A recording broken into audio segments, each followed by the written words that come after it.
Let's make a square wire ring with a new design. Because we never tried this before, it should come out great. Let's take probably the wrong amount. Let's say it's 14 inches. Is this thing cut? There it goes. Let's see how right we are. Ha! 14 and a half. Amazing. All right, let's come to the middle of the wire. Let's put the two ends together like this. And now we're in the middle of the wire, and let's grab it right here like this. Hold it tight and bend and bend. Tight.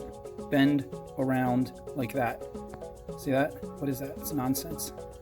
That's some nonsense right there. Let's do it. Okay. Bend it tight. And tight. See that? See this nonsense? It's turning into a nonsense swirl. All right, let's flatten it. Look at that.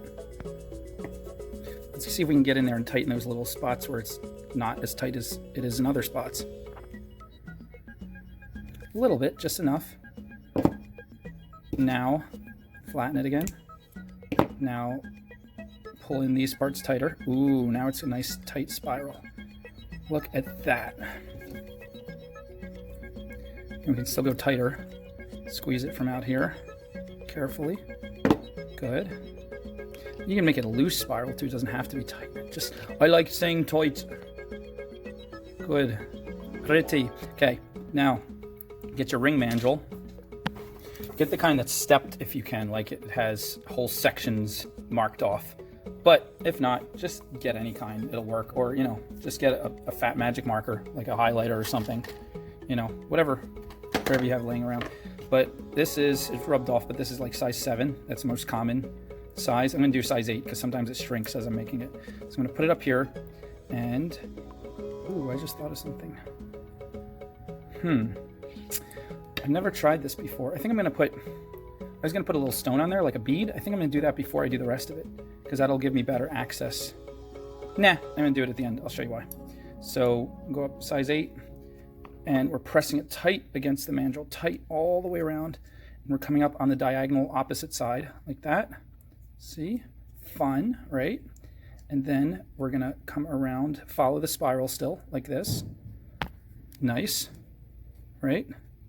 And take it off. Make sure it looks really good. And then we're going to hold it tight like this.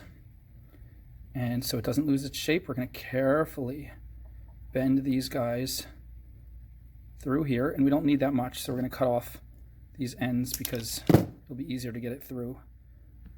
But we're going to bend them like that so they carefully go through. We're holding it tight so we don't lose any of the shape as they go through. Okay, get it nice and tight. It's coming around. Oh yeah. See that? We want that to be really tight. So we're going to pinch it, squeeze it, and come around. Ooh, this is 18 gauge square wire, in case I haven't mentioned it before. It's non-tarnished, silver-plated wire, and look at that. We got it around tight. Everything's locked in place. It's a strong ring now. It's good. And these little guys can just be swirls on the end. Pretty swirls. Just take an end and start to roll it until we get it like that, and then pinch it carefully. Pinch it carefully, and then roll it. Pinch it carefully, because you don't want to slip. See, I started to slip real carefully. Slowly, make sure you're balanced right. All right, got it. Now start to roll it again. Hold it tight right there and see if you can roll it like that. There, good. Carefully. Got it. Okay. Roll it till you get it right up where you want it, and then you're done. Now this one, I'll do the same. Now if you want it extra strong, you could literally take this end and come all the way around here and wrap that and then do a spiral if I had saved enough. But I didn't save enough, and that's okay because there's multiple ways to do it. So I'm just going to make this one to another little spiral and just shove it in somewhere. There we go. 2 little spirals on the end there. And if you don't like them, one of them you can like tuck it underneath. There's a lot of different things you can do. You can kind of move them over a little bit so they're more balanced.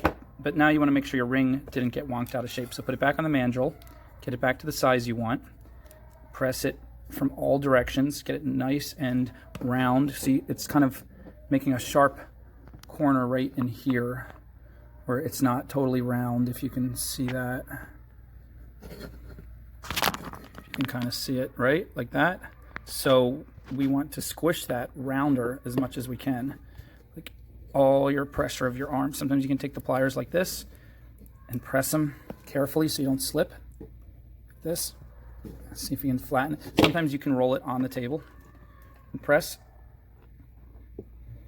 Depending what this texture of your table is like. You don't want to scratch the wire. All right. So that is pretty good. You can test it on your finger and see. And that's good to stop right there. But let's put a cute little crystal in there, right? Yeah, let's do that. Better than a crystal, let's put an abalone seashell heart. Oh yeah, because it's a good size and it's flat. And that just looks amazing, right? I think it does. It looks so cute. So cute. So, and this has a hole drilled through it, so that makes it super easy. So we just need thin wire now. What should we use? Like 26 silver.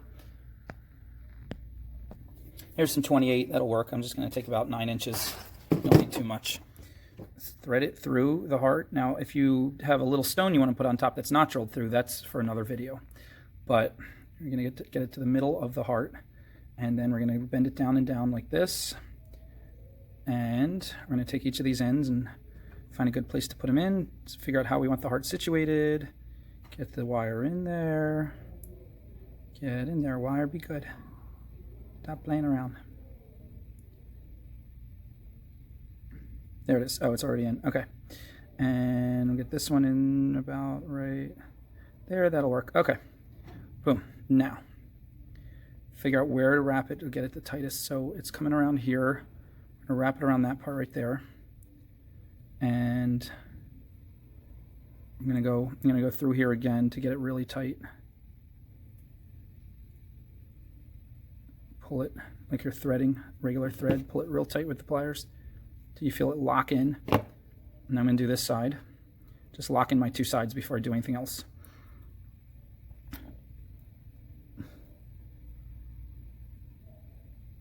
This wire's bouncy. Every time you thread it through, it wants to bounce back out, or it wants to move, it wants to bend.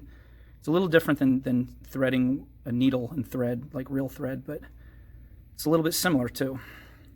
Okay, so those two are locked in. Now we can figure out where it needs to be stronger. Also, this part right here, where we didn't have that extra part to make it stronger, we can now do that.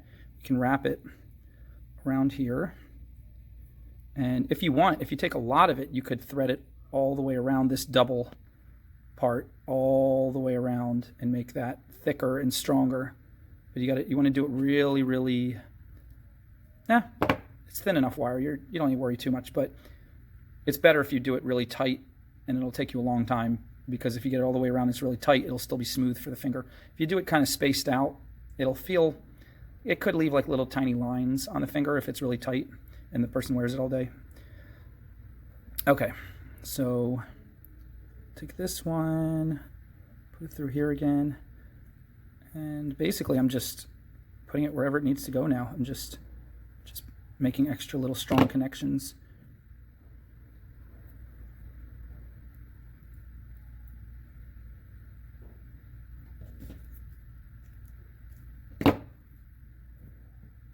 Like I said, I'm going to strengthen this part by coming around here like this. See that locked in those three? I'm going to come around twice. So when you have thin wire like this, coming around 2 or 3 extra times in the same exact place really locks it in good, so no amount of stress will ever pull it undone.